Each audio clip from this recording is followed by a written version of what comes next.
ચાલો આ ખાસ વિશ્લેષણમાં જોઈએ કે મહાભારત જેવી મહાન કથાની ખરેખર શરૂઆત કેવી રીતે થઈ। સૂતજી કહે છે તેમ આ માત્ર કોઈ સામાન્ય વાર્તા નથી, પણ જીવન જીવવાનું અદ્ભુત જ્ઞાન છે।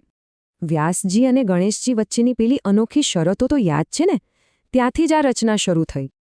આ કથા આપણને ધર્મ તો શીખવે જ છે, પણ આમાં આવતા અચાનક વળાંકો ખરેખર આઘાતજનક હોય છે। જેમ કે પાંડુ રાજા, તેઓ શાપ ભૂલીને માદ્રી તરફ આકર્ષાયા, સ્પર્શ કર્યો અને તુરંત જ મૃત્યુ પામ્યા। માદ્રીને લાગ્યું કે આ બધું તેમના કારણે થયું છે। આ અપરાધભાવથી તેમણે સતી થવાનો કઠોર નિર્ણય લીધો। સતી થતા પહેલા તેમણે કુંતીને કહ્યું, નકુલ અને સહદેવને પણ પોતાના જ સંતાનોની જેમ ઉછેરજો। વિચારો, કુંતી જંગલમાં સાવ એકલી પડી ગઈ, છતાં હિંમત રાખીને 5 પાંડવોની જવાબદારી તેમણે પોતાના માથે લીધી। ત્યારબાદ કુંતી બાળકોને લઈને હસ્તિનાપુર પાછી ફરી।